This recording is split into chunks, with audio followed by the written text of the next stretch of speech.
Hello everyone and welcome back to my channel today with another day of the 31 days of tarot challenge. And today's topic is the tarot card that best represents you. And I have to say this was a really interesting journey. I really sat down and went through all of my tarot decks to look for the cards that speak to me, that I can find myself in the image. For some reason or the other. And I have to say that it was more difficult for me to find the cards that I feel represent me, my personality, and how I am today, as to find the cards that show personality types and people that I wanna be. But just but I'm not. Um, at least where I am now. So I have to say that I cheat here because I don't have one card. I chose a three. Because I also find it hard to just have one card to show all my different um, personality types, personality traits, characteristics, and the different it depends. I can be a really calm person, but I can also be a really temperamental person. Um, so I chose three. The first card is this Judgment card. This is from the Cesar Albedo Tarot. And this I chose not at least at first glance, not because it is the Judgment card, but because of the image. Because I'm a really cuddly person. So I love it to be at home, to be in bed, or to sit comfortably on the couch, to cuddle with my partner when he's there, to cuddle with all different pillows around me and in a really warm blanket. Um, I really love that. And that's when I really feel the most comfortable. Um, and I really need those times to, yeah, to recharge my batteries, so to say, because I have um, an illness. I'm not perfectly, my body doesn't work the way it should, and therefore it misses a lot of energy and a lot of vitamins and such. So, and I also am a person that really picks up on energies and feelings of other persons, of other people.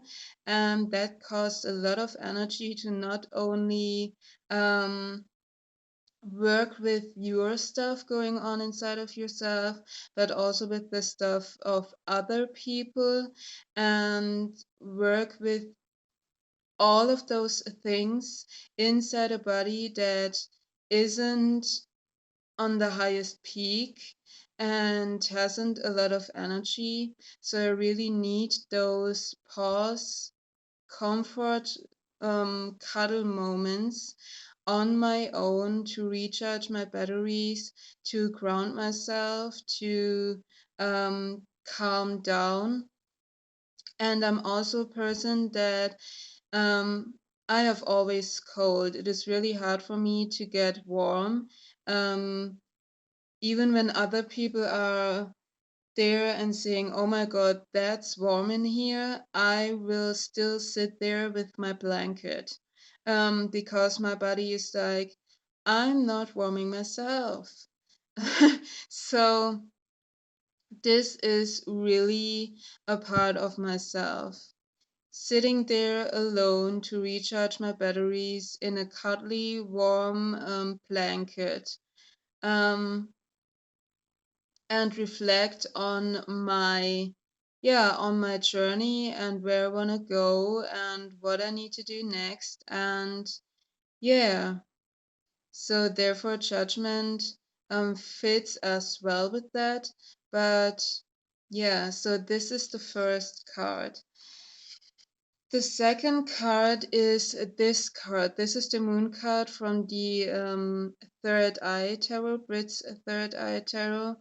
And it is funny because when I did my year ahead reading, the moon is actually my year ahead card for the whole year of 2020. And I think this depiction fits perfectly because it shows the side of me when all of the shit that is inside me comes back up on the surface, or all of my doubts, my fears, my anxiety. I'm a person that has a lot of fighting to do with anxiety as well, and has a lot of well, not a lot of, but it is really some on some cases where I fall back into depression mode.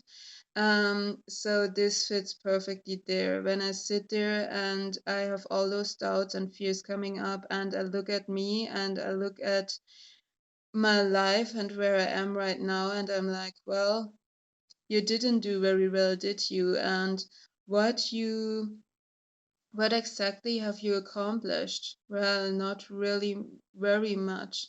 And all of that stuff. So, or when I feel like can't do,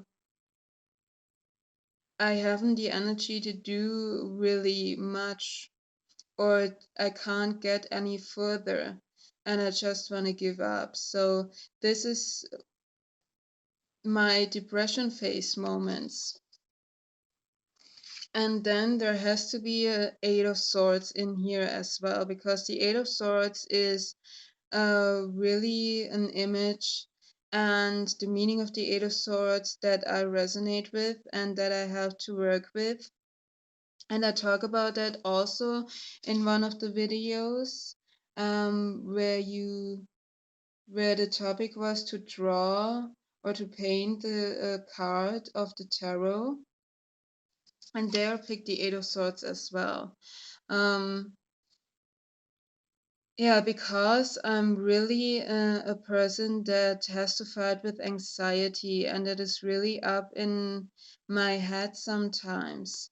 Um, and because of anxiety, I'm blocking myself of doing something. Um, or to do something new or to change something.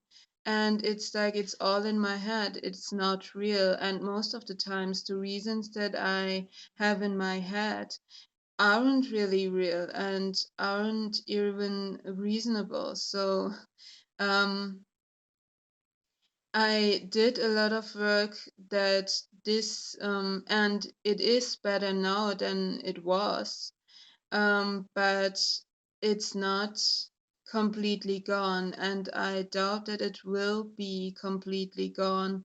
Um, I think that it can get better, and it has already, but if you really that person and a lot of the times in your head, um, then I don't think that it will ever be completely gone. So, and I love this image because in reality, she's not bound. There's nothing around her that disturbs her or that looks uncomfortable. But in the mirror, you really see all of the things that is going on in her head that bother her and that bound her really, and that she can't see clearly. Another thing that I found out is sometimes when you are in that stage, um, to really get into a position where you can't move, um, so you're really forced to be with those thoughts and be in your head, and but also at the same time you can't do anything because you can't move, and you just have to sit there and be with that situation and be with the energy and surrender. That is also a good thing um, to deal with these energies and to calm your thoughts down. If you're not claustrophobic, I think. So, and that's another thing how you can look at it. Not only that you're bound by your thoughts and your fears, where you're actually not bound, but also those that when you bind yourself or when you can't move, you have no other option than to surrender. And that's a good thing to, yeah, deal with those energies and those thoughts. So those are the three cards that I feel represent me the most. This in my normal stages, this in my head and what is going on inside of me, and this in my depressive stages. So I hope you enjoyed it. Please don't forget to like and subscribe and let me know down in the comments. Yeah, who are you? What cards depict you the most and why? I would love to hear your thoughts on that, and I hope I will see you in the next video. Until then, bye.